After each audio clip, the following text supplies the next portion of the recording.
Ya no supe si de aquel lado se escuchó el micrófono, le bajé. No. ¿Ya no se oye? Esta se oye. ¿Ah, sí? Sí. Ok, está bien, perfecto. Ok, entonces estamos en Lucas capítulo 19. Y el día de hoy vamos a ir pasando entre Lucas, un poquito de Marcos y Mateo. Vamos a ver los versículos del 28 al 48, empezando con los primeros versículos. Lucas capítulo 19, versículos 28 al 34, por favor, hermano. Dicho esto, Jesús siguió adelante, subiendo hacia Jerusalén. Cuando se acercó a Betfagé y a Betania, junto al monte llamado de los Olivos, envió a 2 de sus discípulos con este encargo: vayan a la aldea que está enfrente, y al entrar en ella encontrarán atado a un burrito, y el que nadie se ha montado, desátenlo y tráiganlo acá. Y si alguien les pregunta por qué lo desatan, díganle: el Señor lo necesita. Fueron y lo encontraron tal como él les había dicho. Cuando estaban desatando al burrito, los dueños le preguntaron: ¿por qué desatan al burrito? El Señor lo necesita, contestaron. En Lucas, Mateo y Marcos encontramos en estos 3 evangelios este mismo pasaje, nada más que hay algunos pequeños detalles de diferencia. Vamos a ir viendo este pasaje y también vamos a comentar brevemente respecto de estos pequeños detalles, de estas pequeñas diferencias. Vamos ahora de favor a continuar en Lucas, capítulo 19, del 35 en adelante, y después nos vamos a pasar a Mateo y ya comentamos. Se le llevaron pues a Jesús, luego pusieron sus mantos encima del burrito y ayudaron a Jesús a montarse. A medida que avanzaba, la gente tendía sus mantos sobre el camino. Al acercarse él a la bajada del monte de los Olivos, todos los discípulos se entusiasmaron y comenzaron a alabar a Dios por tantos milagros que habían visto. Gritaban: bendito el Rey que viene en el nombre del Señor, paz en el cielo y gloria en las alturas. Algunos de los fariseos que estaban entre la gente le reclamaron a Jesús: Maestro, reprende a tus discípulos. Pero él respondió: les aseguro que si ellos se callan, gritarán en las piedras. Vamos ahora a Mateo capítulo 21, que nos narra también esta misma situación. Mateo 21, los primeros 6 versículos. Cuando se acercaban a Jerusalén y llegaron a Betfagé, al monte de los Olivos, Jesús envió a 2 discípulos con este encargo: vayan a la aldea que tienen enfrente y ahí mismo encontrarán una burra atada y un burrito con ella. Desátenlos y tráiganlos. Si alguien les dice algo, díganle que el Señor los necesita, pero que ya los devolverá. Esto sucedió para que se cumpliera lo dicho por el profeta: digan a la hija de Sión, mira, tu rey viene hacia ti, humilde y montado en un burro, en un burrito, cría de una bestia de carga. Los discípulos fueron e hicieron como les había mandado Jesús. Llevaron a la burra y al burrito y pusieron encima sus mantos, sobre los cuales se sentó Jesús. Había mucha gente que tendía sus mantos sobre el camino. Otros cortaban ramas de los árboles y las esparcían en el camino. Tanto la gente que iba delante de él como los que iba detrás gritaba: Hosana al Hijo de David, bendito el que viene en el nombre del Señor, Hosana en las alturas. Cuando Jesús entró en Jerusalén, toda la ciudad se conmovió. ¿Quién es este?, preguntaban. Este es el profeta Jesús de Nazaret de Galilea, contestaba la gente. Bueno, tenemos también en Marcos, pero no vamos a leer en este momento a Marcos, este mismo suceso, este mismo acontecimiento, y nos encontramos con algunas cosas interesantes. Primeramente, ya como hemos visto y como hemos estado comentando, entre más avanzamos en las escrituras, en los evangelios, cuanto más avanzamos en Marco, Mateo, Lucas, nos encontramos que se va acercando el tiempo del sacrificio de nuestro Señor Jesús. Así pues, está Jesús ya rumbo a cumplir su gran misión, que es el poner su vida por el rescate de todos nosotros. Y entonces, aquí en Lucas capítulo 19 y en Mateo capítulo 21 nos encontramos con que nos dice la Escritura que Jesús envía a 2 de sus discípulos, no dice cuáles, pero solamente nos dice que envía a dos discípulos con un encargo. Vayan a la aldea de enfrente y van a encontrar un burrito atado, y tal cual nuestro Señor Jesús les dice a sus discípulos, así encuentran a este burrito. Aquí hay dos posibilidades.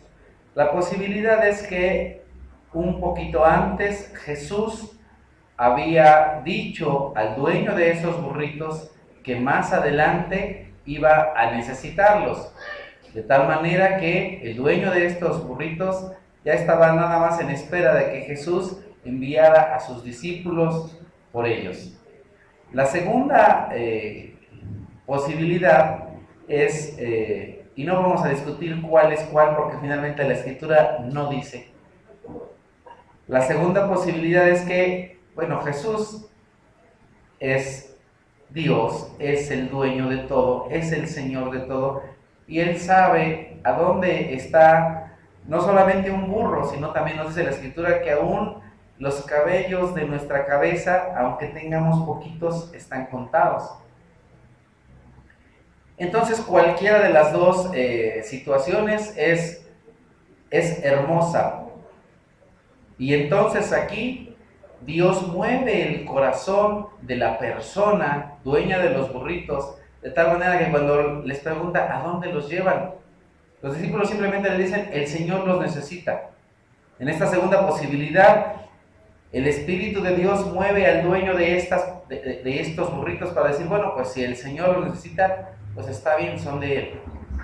Cualquiera de las dos posibilidades es muy hermosa. No obstante, si tomamos la primera, creo que puede ser de mucha utilidad. Encontramos con que posiblemente, esa es nuestra primera posibilidad, Jesús le dice a una persona, más adelante voy a necesitar estos burritos. Y la persona está simplemente en espera de esa instrucción, en espera de esa orden. Recordemos que en esta vida nosotros solamente somos administradores de todo lo que pertenece a Dios en este mundo. Y tenemos que estar listos y dispuestos para dar servicio con lo que Él nos da a través de las cosas, bienes materiales que Dios mismo nos permite administrar, ya que solamente somos administradores de su reino, de sus propiedades, de sus cosas. El coche que Dios te permite tener en tu casa es un coche de Dios, la casa en la que tú vives es la casa de Dios, igual que esta, etc. De tal manera que en el momento que Dios necesita de esa casa, necesita de ese auto, necesita de una silla, Señor, pues aquí está tu silla, úsala.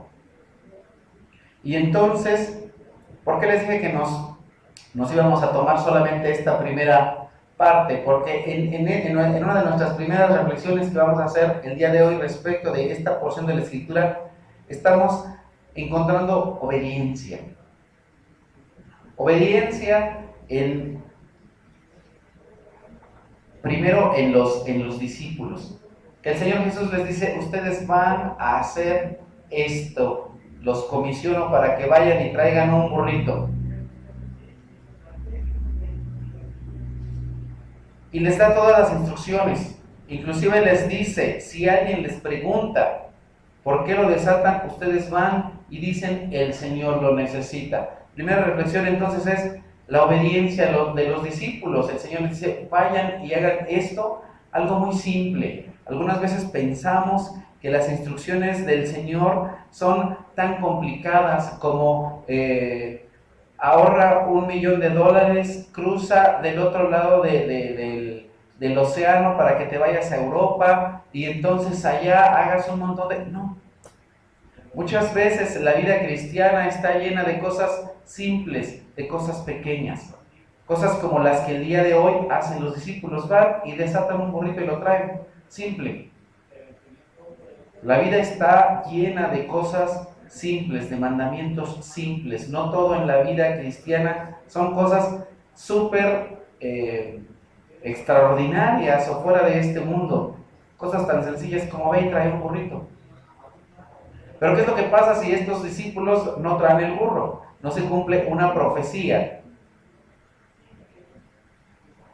que más de 400 años se había dicho de nuestro Señor Jesús, que Él iba a entrar en un burrito a Jerusalén, a la ciudad de Dios. Entonces, encontramos obediencia en los discípulos, más adelante encontramos obediencia en el varón, no sabemos su nombre, dueño de estos burritos, que obedece y entiende que esos burritos son propiedad de Dios y que Dios puede hacer uso de ellos en el momento que Él quiera. Entonces, dentro de esta primera reflexión es eso que Dios te ha dado la oportunidad de administrar. En el momento que Dios te lo pide, ¿estás dispuesto a darlo, a despojarte de Él? O tal vez si el momento en el que Dios te solicita de un dinero, de una casa, de una silla, de un burro, de un coche, de una casa, de lo que sea, sigues aferrado y dices, es que esta es mi casa, son mis hijos, es mi esposo, es mi auto, y no lo agarres, no lo tomes, no lo lleves. ¿Qué tanto tú estás dispuesto y yo? ¿Qué tanto estamos dispuestos a servir al Señor con sus cosas? Con las cosas de las cuales solamente estamos administrando. Avanzamos. Esta misma situación nos la cuenta Mateo. Y aquí en Lucas encontramos pues que nos dice la Escritura, Lucas 19, versículo 35 para adelante.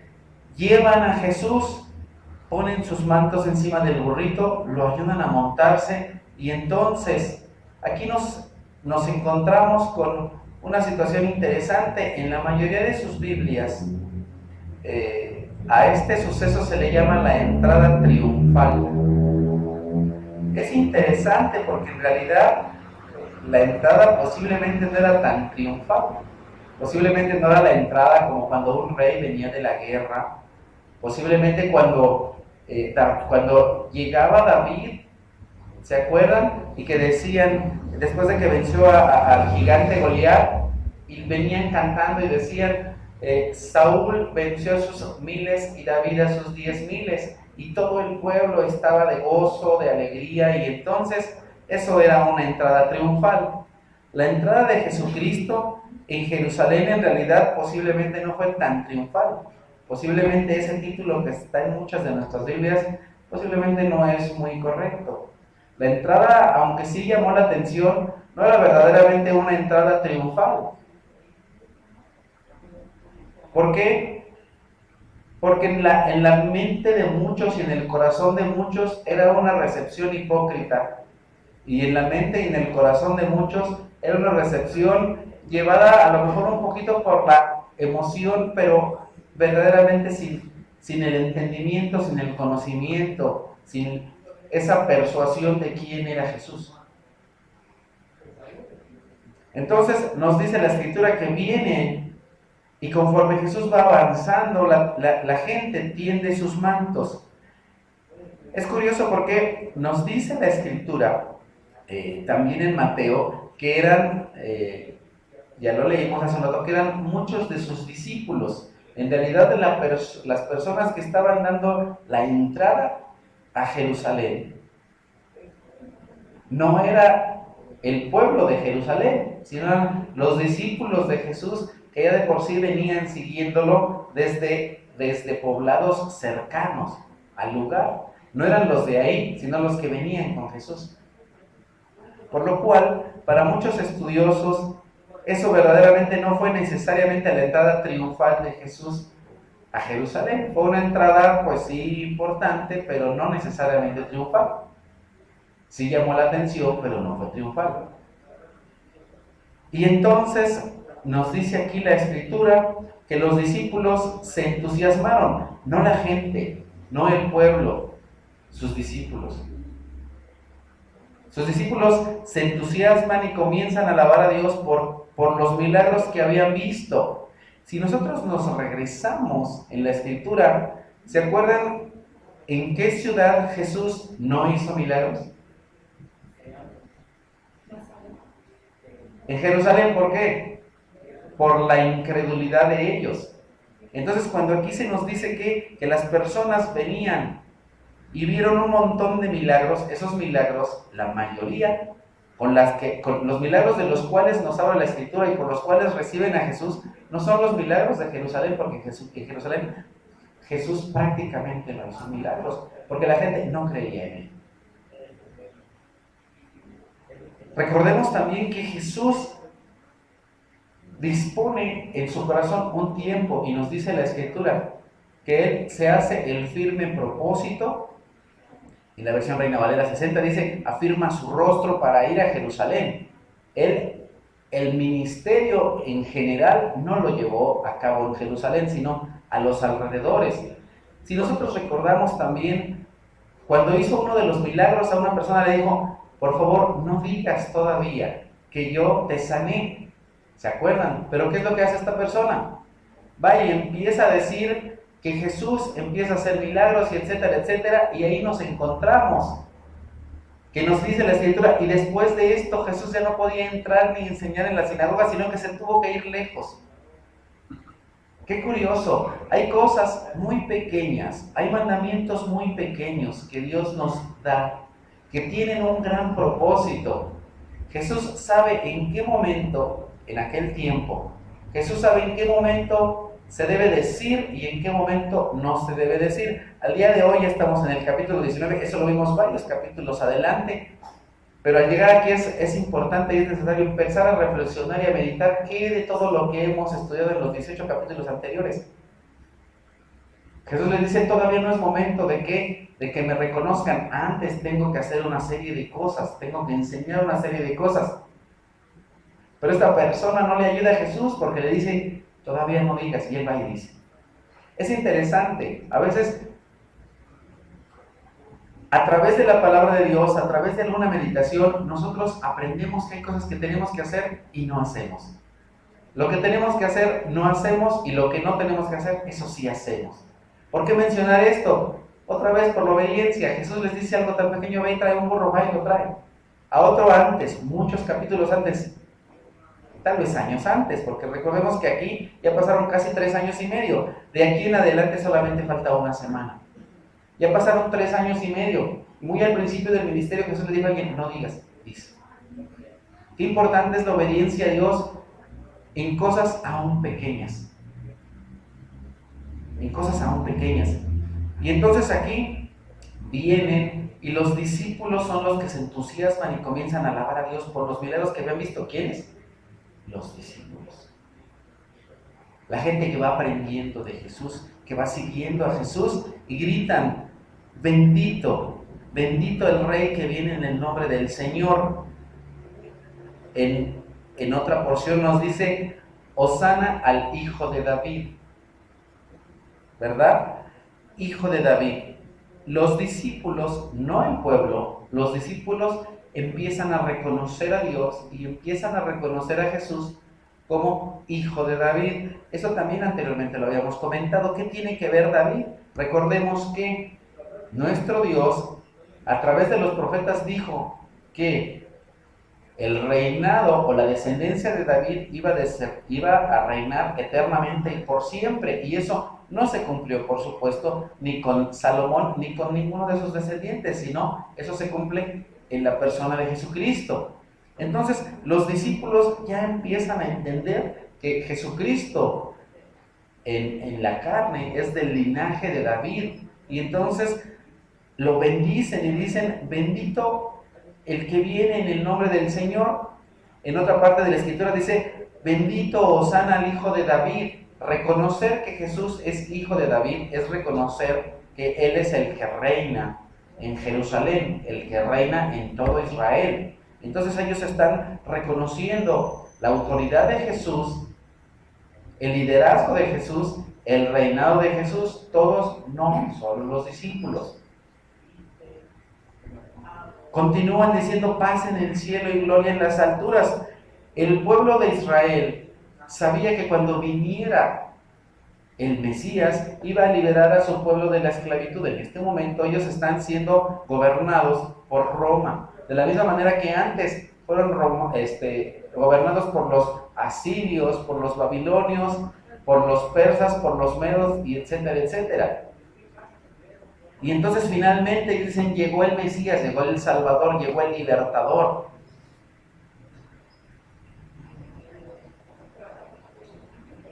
Y encontramos aquí una parte bien curiosa. Los fariseos le dicen, reprende a tus discípulos. No pueden decir que tú eres el Mesías, que tú eres el Salvador, que tú eres el ungido, que tú eres el hijo de David, que tú eres el que va a liberar al pueblo de la esclavitud.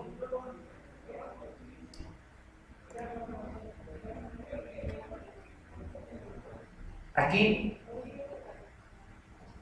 les puse aquí la parte de Mateo 21, que es la otra parte que comentaba. Lucas nos dice al que viene del Señor, y en Mateo capítulo 21 nos dice Hosana al hijo de David, que eso es algo que hace un momento estábamos leyendo. Y entonces la ciudad empieza a pensar, a meditar, bueno, ¿qué es lo que sucede? ¿Por qué hay tanto bulla hoy? ¿Por qué hay alboroto ahí en la entrada de la puerta? ¿Qué es lo que decían las personas? ¿Es el profeta Jesús?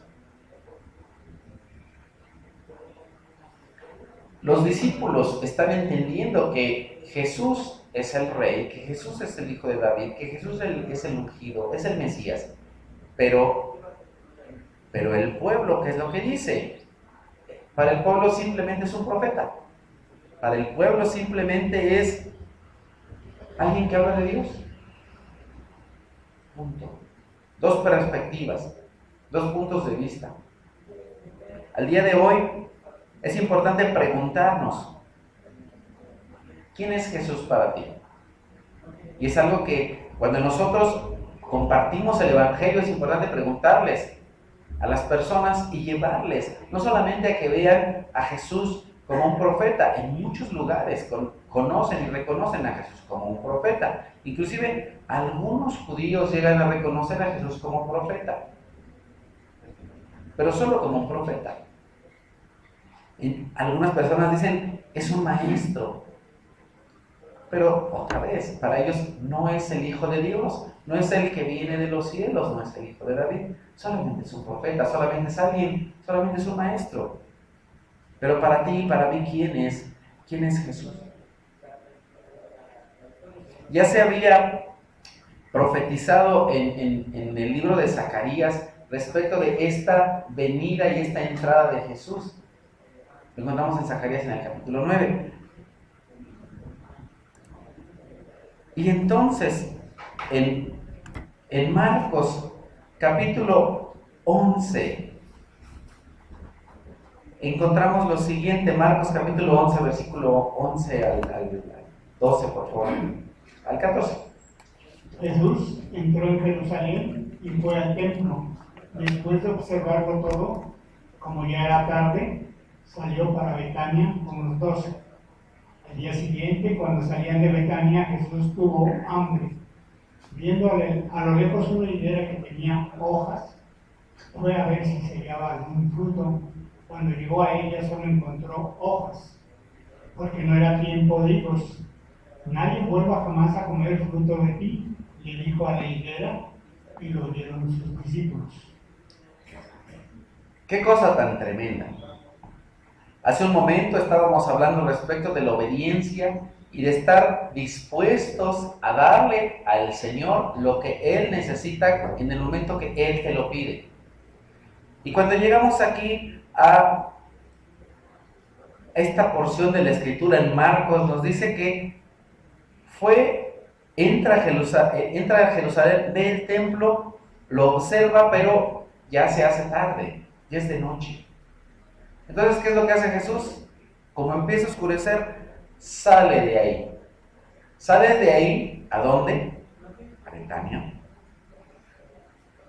pasa la noche en Betania y al día siguiente regresa otra vez a Jerusalén, después de esta entrada en Jerusalén con sus discípulos, poniendo palmas, poniendo sus mantos, y ellos, los discípulos, reconociendo a Jesús como su rey, reconociéndolo como el ungido.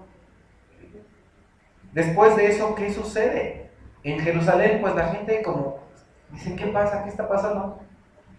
Mucha de la gente, la mayoría no entiende. Inclusive, seguramente en el momento que sus propios discípulos alababan a Jesús y lo vitoreaban, tampoco entendían muy posiblemente lo que decían. ¿Y por qué digo que muy posiblemente tampoco lo entendían? Porque menos de una semana después, ¿dónde estaba? Entendieron a medias. La multitud, ya no digas los 12, esa multitud verdaderamente no entendió quién era Jesús y se dejó llevar por la emoción. De la misma manera que cuando tú o yo a veces venimos y compartimos el Evangelio, ¿quieres aceptar a Cristo como Salvador? Sí. La persona te dice que sí. Ustedes saben que nosotros no somos muy, aquí en la iglesia, de venir y en 2 minutos compartir el Evangelio y que te digan que sí. Porque eso te lleva precisamente a que pase lo que vemos en este pasaje. Ay, sí, y después. Ni siquiera pasa una semana, pasan 2 días y no se acuerdan ni siquiera quién era Jesús. En ese momento de su tristeza o de su emoción, a todo te dicen que sí. A veces las personas a todo te dicen que sí cuando están en ese momento de emoción, de euforia. Pero verdaderamente entienden. Qué importante es que tú y yo nos cercioremos que la persona está persuadida de quién es Dios, de quién es Jesús.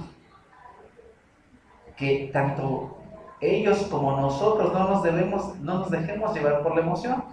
A ti y a mí nos ha pasado más de una ocasión.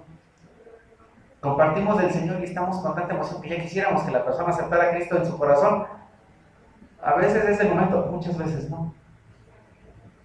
Porque muchas veces la persona decía, ay, sí, alabado sea Dios, y a los 5 minutos se le olvidó.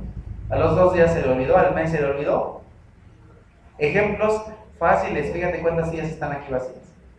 Muchas de esas personas que de los lugares, ahí están sus nombres escritos. ¿Ya se les olvidó quién es Jesús? ¿Quién es Jesús? Qué fácil es olvidarte, ¿no? Qué fácil es zambullirte en el mundo y ser bautizado del mundo en vez de ser bautizado de Dios. Qué fácil te zambulles en el mundo. Y entonces regresamos a este punto de Jesús que viene ahora. Sale de Betania y ve a una higuera que tiene hojas. ¿Se acuerdan que Jesús en algún momento decía, cuando la higuera ya tiene hojas es porque ya se acerca el fruto? ¿Sí se acuerdan de esa parte? Cuando una higuera no tiene hojas, pues tampoco tiene frutos. Pero esta higuera, ¿qué? Ya tenía hojas. Estaba lista. El Señor, el creador del universo, hecho 100% hombre, tiene hambre. Y tiene una necesidad física humana, normal, comer. ¿Para qué Dios hizo una higuera? De la misma manera que nosotros nos regresamos a Génesis, en los primeros 2 capítulos que encontramos, bueno, y al llegar al capítulo 3, le dijo al hombre, tú serás el Señor de toda la tierra, y tú te podrás alimentar de toda fruta, y de los animales, porque tú eres el Señor de la tierra. ¿Para qué el Señor hizo las plantas? ¿Para qué hizo árboles frutales? Para que el hombre se alimente de ellas. Y ahora el creador del universo viene y en su cuerpo físico humano tiene hambre. ¿Para qué hizo esa higuera? Para comer. Y entonces cuando él tiene la necesidad de comer, dice, aquí está la higuera que yo hice, voy a comer de ella.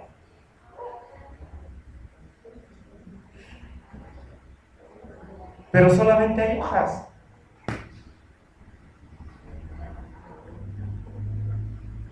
qué curioso dice aquí, porque no era tiempo de hijos.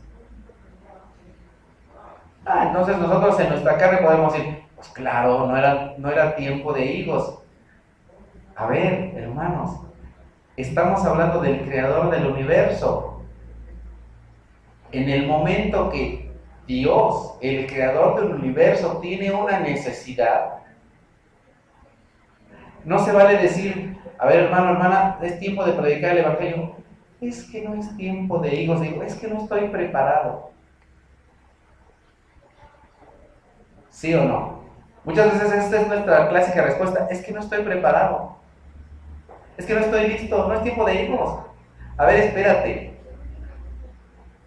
Yo soy, bueno, no yo, sino él diría, yo soy Dios, yo soy el Señor, te estoy diciendo que des fruto. Dame fruto, porque para eso te hice. Recordemos que dice la Escritura, porque todo fue hecho por medio de Él y para Él. Esa higuera fue hecha para Jesús. ¿Y dónde está el fruto? Tú y yo el día de hoy fuimos hechos para cumplir con un propósito. ¿Dónde está el fruto? El Señor, si el día de hoy viene y te dice, oye, ¿sabes qué? Esto. No es tiempo de hijos.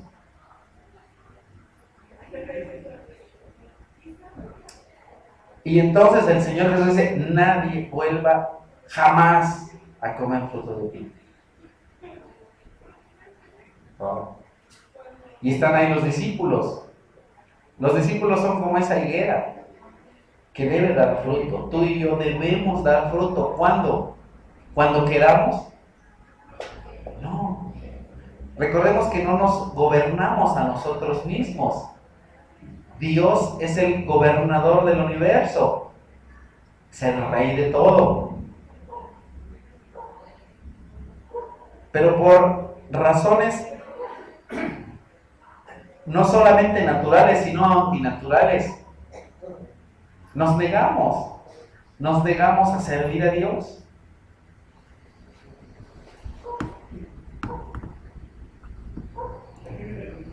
Más adelante, bueno, regresamos a esa parte, pero regresemos a Lucas capítulo 19, versículos 41 en adelante. Cuando se acercaban a Jerusalén, Jesús vio la ciudad y oró por ella. Dijo, ¿cómo quisiera que hoy supieras lo que puede tener paz? Pero eso ahora está oculto a tus ojos. Te sobrevendrán días en que tus enemigos levantarán un muro y te rodearán y te encerrarán por todos lados. Te pegarán a ti y a tus hijos dentro de tus murallas. No dejarán ni una piedra sobre otra, porque no reconociste el tiempo en que Dios vino a salvar. Luego entró en el templo y comenzó a echar de allí a todos los que estaban vendiendo. Escrito está, les dijo, mi casa será casa de oración, pero ustedes lo han convertido en fuego de ladrones. El Señor, nuestro Dios, muchos años antes, dijo, acuérdate cómo eras, acuérdate de dónde te saqué. Eras una ciudad despreciable. Cuando naciste nadie te quería, ni tus padres te querían. Y te hallé ahí, dice la Escritura, en tus sangres. Y te levanté, si se acuerdan de esa parte, y te hice crecer, hasta que fuiste muy hermosa. Pero no eras hermosa por ti misma, sino por la hermosura que yo deposité en ti. Y entonces, cuando te crecieron si dice la Escritura, cuando te crecieron los pechos y te pusiste hermosa, después te fuiste de loca, en vez de reconocerme a mí como tu esposo. Qué terrible. Eso lo dice el Señor a través de Ezequiel. Respecto de esta infidelidad de Jerusalén, de esa ciudad de la cual el profeta habla y dice, eras nada, eras nada, te saqué de la sangre, yo te hice crecer y fuiste hermosa, fuiste a ciudad hermosa, no por ti, sino por mí. Y ahora, ¿qué pasa? Te olvidas de mí. Y ahora pasan más de 400 años y el pueblo de Israel y la ciudad de Jerusalén sigue igual, infiel a Dios. Por eso creo yo que cuando viene Jesús aquí a la Jerusalén llora, dice, pero ¿cómo es posible? Esta ciudad que yo la tuve por escogida, por especial, esa ciudad que nadie daba un peso por ella y que yo la engrandecí para que fuera la ciudad de David y que fuera la ciudad más poderosa de todo el mundo y que gobernaran al mundo desde ahí, a través de mi siervo David. ¿Qué es ahora? Nada, nada, es una ciudad gobernada por los romanos, subyugada, pagando impuestos. ¡Qué terrible! Y entonces Jesús dice, ¡qué barbaridad! ¿Cuántas personas no murieron por proteger a esta ciudad? ¿Cuántos siervos míos no dieron su vida por esta ciudad? ¿Cuántos profetas no fueron muertos en esta ciudad? Y ahora que viene el Rey de Reyes y Señor de Señores, tampoco. No hay fe. ¿Cómo quisiera que supieras lo que te puede traer paz? ¿Qué es lo que el pueblo de Israel cuando recibía al Mesías, algunos, cuando viene Jesús, qué es lo que quieren? Un líder político, un guerrero. Quieren a alguien que venga, que levante el pueblo, que saque la espada y que mate a todo el mundo. ¿Por qué el que lleva la daga, el que lleva el cuchillo, o sea, Iscariote? Iscariote era la representación de muchos en el pueblo de Israel y de Jerusalén en aquel tiempo. Querían el beneficio propio, querían la riqueza, querían el bienestar económico, el bienestar político. Querían que el pueblo de Israel gobernara todas las naciones con espada.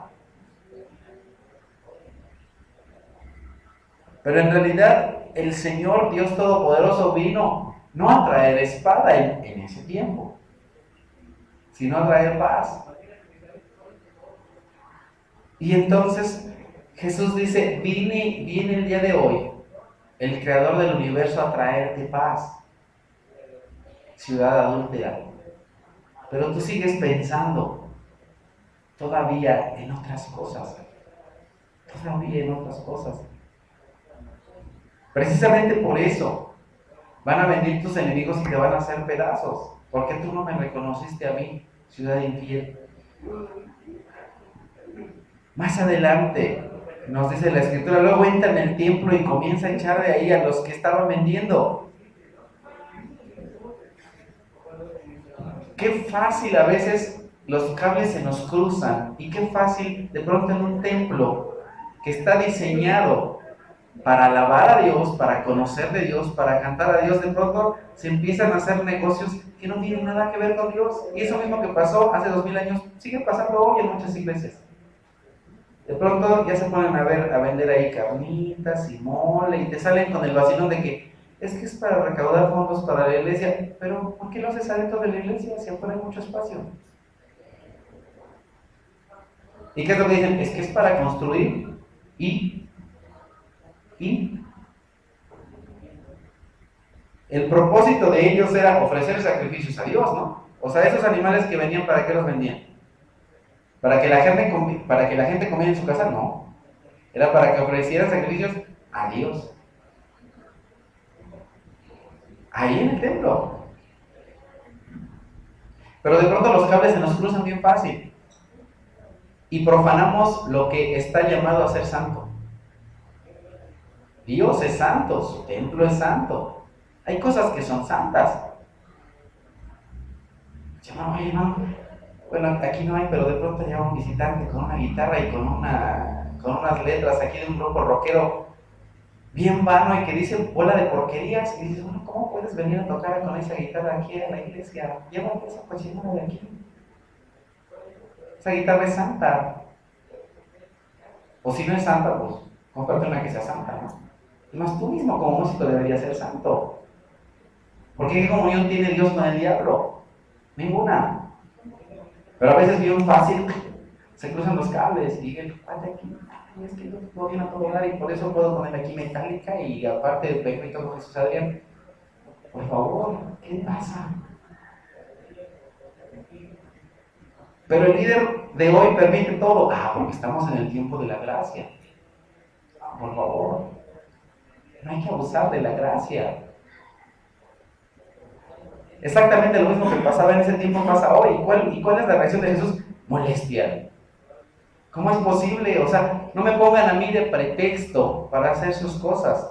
Dios simplemente fue el pretexto para que, para hacer bola de cosas. Era el pretexto. La gente finalmente puede decir, yo te puedo decir que al día de hoy muchas de las cosas que en un montón de iglesias cristianas se hacen no son ni siquiera tan santas como ofrecer un sacrificio de una paloma. Si yo te pregunto qué es más santo, ¿eso o ofrecer una paloma a Dios? Ofrecer una paloma. ¿Qué es más santo, lo que muchas personas hacen hoy o ofrecer un cordero en el templo? ¿Qué es más santo? Pero al día de hoy permitimos hacer un montón de cosas que no tienen pero nada que ver ni siquiera ni con Dios, ni con la alabanza a Dios, ni con el templo de Dios. En alguna ocasión me decían, oye hermano, necesitamos dinero para tal cosa, vamos a ocupar las mesas de... No, espérate, esas mesas son santificadas, porque pues ya una vez se trajeron a la iglesia, pues son de la iglesia, no la puedes usar para cosas profanas.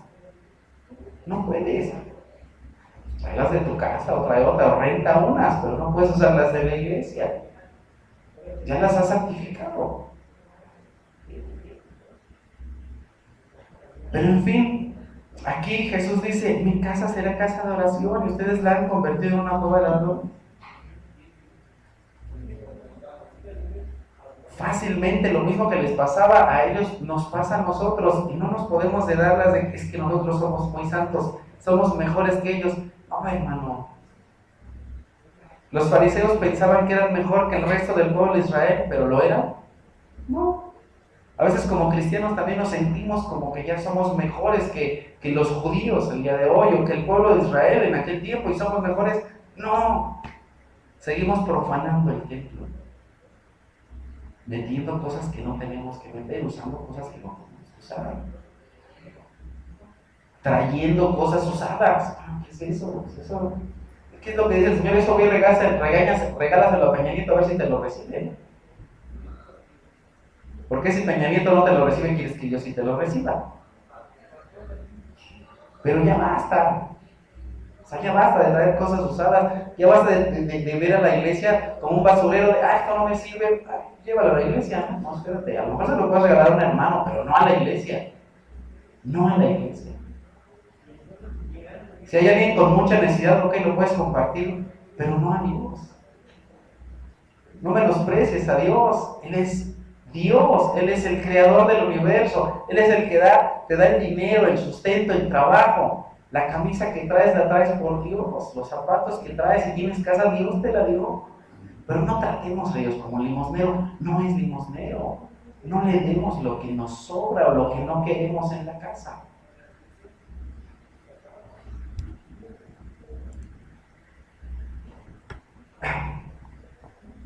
Y entonces,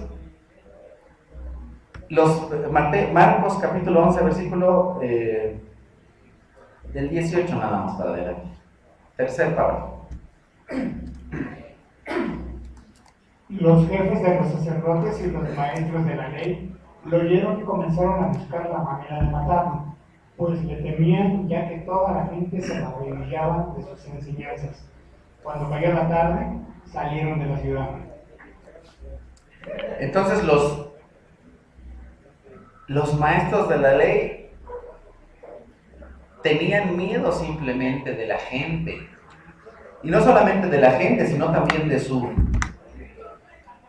fama, de su prestigio. Lo que no querían era que se hablara mal de ellos. Jesús les importaba poco, Dios también. La cosa era hacer negocio, era sacar billete. Recientemente, bueno sí, ¿por qué no? Lo digo. Recientemente que mi economía personal estaba estado lastimada, yo decía, ay Señor, bueno, ¿qué pasa? Sería bueno que a lo mejor algún hermanito me echara una colaboración por ahí ahorita que ando así, que mi negocio está mal, mi negocio secular. Y de pronto pasó por mi cabeza una cosa tan idiota. Ah, ya sé. Y dije, Señor, perdóname. Gracias porque no me chichinaste y no me cayó ahorita fuego del cielo. Vamos a hacer otro servicio, ¿no? Dijo, no, ¿qué te pasa? No se hace un servicio más por dinero. ¿Qué diferente puede ser de un fariseo de aquel tiempo si simplemente vas a hacer 2 o 3 o 4 o 5 servicios para que vivas de ello? Es bueno, es cierto que el buey no le pongas bozal al buey que brilla y que el obrero es digno de su trabajo, sí, pero tampoco lo vamos a hacer con ese propósito. El propósito de hacer otro servicio es para que más personas conozcan a Dios, no para que yo tenga dinero. De pronto la línea es bien delgadita y bien pequeña, pero ten cuidado, o sea, ¿cuál es tu propósito? Y digo, pues no seas baboso, Martín, eso me lo dije a mí. Y luego mi esposa me regaña porque digo esas cosas. Eso me lo digo a mí, eso no te lo digo a ti. O sea, debes hacer 2, 3, 4, 5, 6 servicios, pero para que conozcan de Dios. Y si estás más pobre, pues estás más pobre. Y si estás más rico, quién sabe, pero haz las cosas por el propósito correcto. Estas personas no estaban haciendo el propósito correcto. Tú y yo también tenemos que buscar el propósito correcto en cada cosa que hagamos en nuestra vida, tanto cosas pequeñas como cosas más grandes. O sea, ¿cuál es mi propósito? Que la gente conozca de Dios. A todo dar. Hace poco un hermano, con tu permiso, está dando clase ahí. Decía, oye, voy al fútbol y esto, pero ¿y para qué voy? Porque en algún momento, a lo mejor pasó por su corazón, ya se me voy al fútbol y comparto del Señor. Se va al fútbol y ni comparte del Señor, entonces de pronto agarra y se siente y dice, bueno, entonces ¿para qué voy? Si era para compartir el Señor, entonces el propósito no se está cumpliendo, pues mejor lo dejo de hacer. Si el propósito es hacer ejercicio, bueno, pues entonces ella hace ejercicio, pero cuidado, que no se te crucen los cables. ¿Es malo hacer ejercicio? No. Pero no pongas de pretexto una cosa para hacer otra. Voy a compartirte el evangelio. Lo que quieres es hacer ejercicio, mejor sé honesto y di, quiero hacer ejercicio. ¿El ejercicio es malo? No. La escritura dice, el ejercicio de poco aprovecha. No dice que no sirve de nada. A muchos nos hace falta ejercicio, a mí me hace falta. No dice que no sirve, dice que sirve poco. Y a muchos nos hace mucha falta, a mí me hace falta. Pero hermano, que no se nos crucen las cables ni las ideas. ¿Cuál es el propósito de cada cosa? ¿Qué pasa por tu mente y por tu corazón? ¿Para qué Dios te hizo? ¿Para qué Dios hizo esa higuera? ¿Para qué Dios manda después a sus discípulos? ¿Para qué? ¿Para qué yo existo en este mundo? Estoy cumpliendo mi propósito en este mundo. Debo pensar, debo meditar. Y entonces cae la tarde, nos dice aquí ya el versículo 19, y salen de la ciudad después de que Jesús viene y se molesta por toda la bola de cosas que están haciendo esos rufianes, que a veces son muy parecidas a las que tal vez tú y yo hacemos o pensamos. Marcos 11:20 para adelante. Por la mañana, al pasar junto a la higuera, vieron que se había secado la raíz. Pedro, acordándose, le dijo a Jesús, Rabí, mira, se ha secado la higuera que nos dijiste. Tengan fe en Dios, respondió Jesús. Les aseguro que si alguno le dice a este monte, quítate de ahí y tírate al mar, creyendo sin abrigar la menor duda de lo que dice, sucederá, lo obtendrá. Por eso les digo, crean que ya han recibido todo lo que están pidiendo en oración y lo obtendrán. Y cuando estén orando, si tienen algo contra alguien, perdónenlo, para que también su Padre que está en el cielo les perdone a ustedes sus pecados. Bueno, y entonces regresamos al asunto de la higuera. La higuera tiene dos propósitos. Uno de ellos es lo que yo les comentaba, viene la higuera y se ve secado.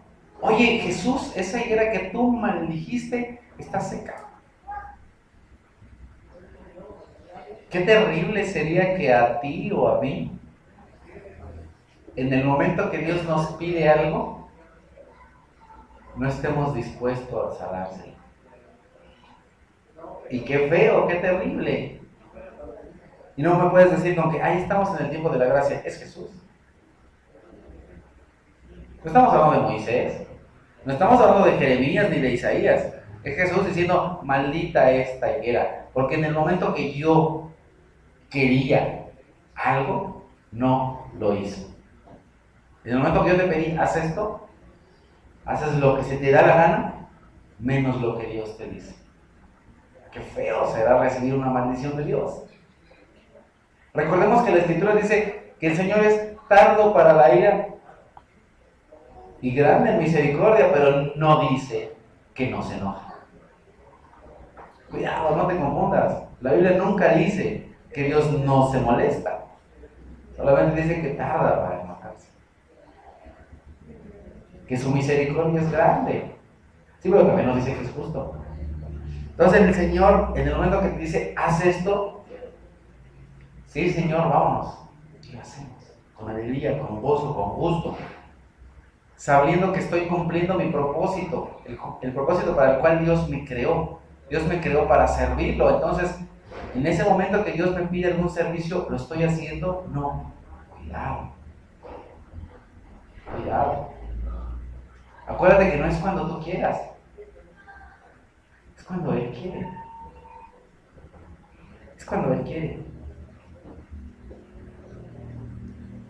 El segundo propósito por el cual Jesús les dice esto es para recordarles respecto de la fe que tienen que tener. ¿En quién? En Él. Al día de hoy encuentras a muchas personas y dicen, así como dice el dicho, la fe mueve montañas. ¿Cuál dicho? No es el dicho, ni tampoco es la fe en un molcajete o en el agua Bonafont. Es la fe en Dios, es la fe en Jesucristo, no es la fe en lo que sea. Es la fe en Dios. Pero de pronto otra vez, cosas que dice Dios, ya lo vuelven un dicho. Ten fe, no, pues la fe mueve montañas, así como dice el dicho. No es la fe en cualquier cosa. Jesús les recuerda respecto de la higuera. Una higuera que está verde. Imagínate un árbol que el día de hoy está verde y que el otro día seco. Y dices, oye, ¿qué pasó si esto estaba verde? Fe. Debemos tener fe. Por eso dice, les aseguro que si alguno le dice a este monte, quítate y tírate en el mar, creyendo sin dudar, lo obtendrá. Esto mismo nos lo dice Santiago. En la Epístola Universal de Santiago, o en Santiago capítulo 1, que es lo mismo. Dice, tengan cuidado, si ustedes piden sin dudar, porque el que duda es como la ola del mar, que es llevada de acá para allá, y no piense quien tal haga que recibirá cosa alguna del Señor. Eso incluye la salvación.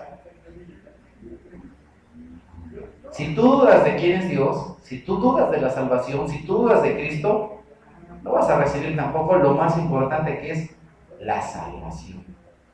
Nunca dudes de Dios, nunca dudes de Jesús. Si no, no vas a recibir nada. Nada incluye la salvación misma. Por lo cual tú y yo creemos por fe que somos salvos y que nada ni nadie nos apartará del amor del Señor. ¿Acaso aflicción, tribulación o dolor, angustia o temor?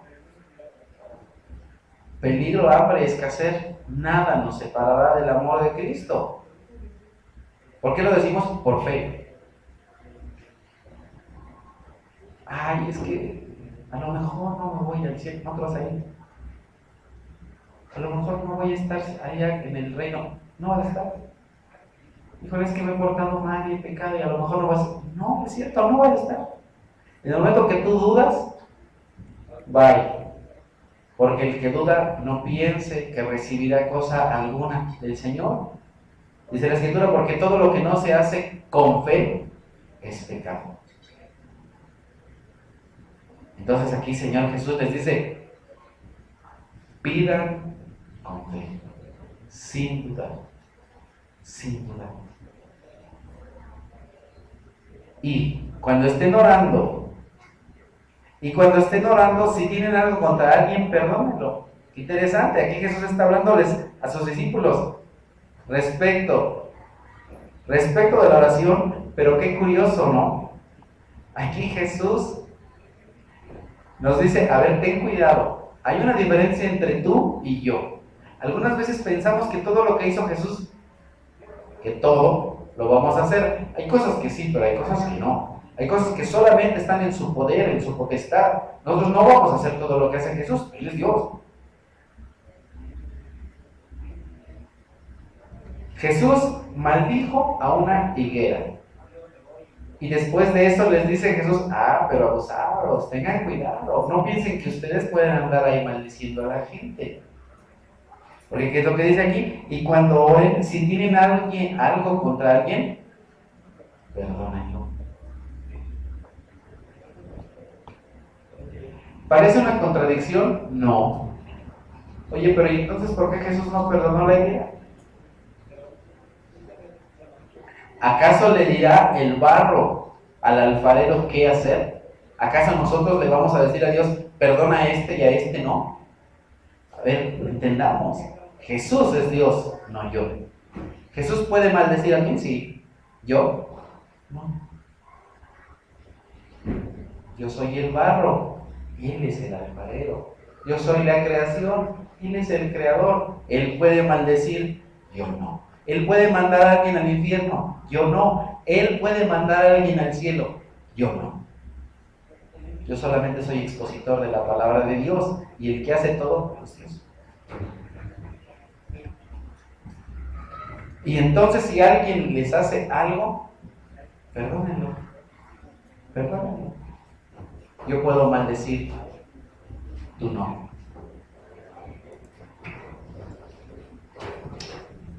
Vamos a terminar versículos 47 y 48.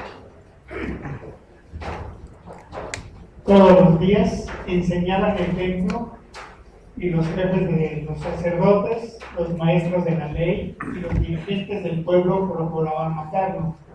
Sin embargo, no encontraban la manera de hacerlo, porque todo el pueblo lo escuchaba con gran interés. Vamos entonces, aprendimos algunas pocas cosas el día de hoy, pero espero que hayan sido de edificación para todos nosotros. Vamos a orar y a terminar este tiempo de meditación, poniendo todo lo que aprendimos el día de hoy en las manos de Dios. Todo lo que aprendimos. Ya tiene años que no les pregunto, ¿qué aprendiste? Pero el día de hoy, después de como 3 años, ¿quién me quiere compartir qué aprendió el día de hoy? Una manita, ¿sí? ¿Tú, Abel? Adelante. Pásale, por favor, ahí el micro a Abel, porque ahí nos va a decir rápidamente. Ya tenía mucho que no lo hacía. ¿Qué aprendiste hoy, hermano? Primero con el ¿no? No dudar de nuestra fe. Ese es un punto clave. Segundo, ya que tenemos fe, es la obediencia. Esa es parte de los falsos amores. Si ya creemos, tenemos que hacer las cosas que Dios manda. Y tercero, pues, tener mucho cuidado de las distracciones y malentender lo que es dar la palabra. Excelente. Vamos a orar entonces por esas 3 cosas que quedaron muy claras a ver. Amadísimo Padre, Señor Todopoderoso, Dios bendito, te doy muchas gracias, porque el día de hoy, en esta mañana, me das la oportunidad de compartir con mis hermanos cosas que tú me has enseñado, Señor. Gracias, Padre, porque me sacudes la cabeza y el cerebro de muchas ideas incorrectas. Gracias, Padre Santo, porque tienes misericordia de mí, porque el día de hoy sigo vivo, sigo aquí, sigo hablando de ti, Señor. Por favor, te suplico que también en tu grande misericordia me permitas transmitir tu palabra de una manera clara, sin ningún tipo de corrupción, Señor, ayúdame por favor para que las enseñanzas en esta congregación sean sanas, agradables a ti. Ayúdanos por favor cada vez más ser como tu Hijo Jesucristo, así como lo cantamos hace un momento, que nuestro carácter sea como el de tu Hijo Jesús. Te suplicamos que nos ayudes a ser obedientes cada día de nuestras vidas y hacer lo que tú quieres y como tú lo quieres. Ayúdanos por favor a negarnos a nosotros mismos y a ser obedientes. Ayúdanos por favor, Padre Santo, a dar fruto de que tu Espíritu vive en nosotros desde el momento en el que te hemos aceptado. Ayúdanos, Señor, a perdonar a tantas personas que nos han ofendido y te han ofendido a ti, Señor. Ayúdanos a perdonar de la manera en la que tú nos has perdonado, a ser verdaderamente dignos representantes de ti en esta tierra. Ayúdanos, por favor, como hijos tuyos, a ser santo por cuanto tú eres santo. Ayúdanos también a santificar no solamente nuestras mentes, nuestros corazones, nuestros cuerpos, sino también el templo en el cual nos reunimos para alabarte y glorificarte, Señor. Te lo suplicamos, Dios Todopoderoso, y también te suplicamos, así como en algún momento lo hicieron tus discípulos, aumenta nuestra fe en Cristo Jesús. Amén. Amén.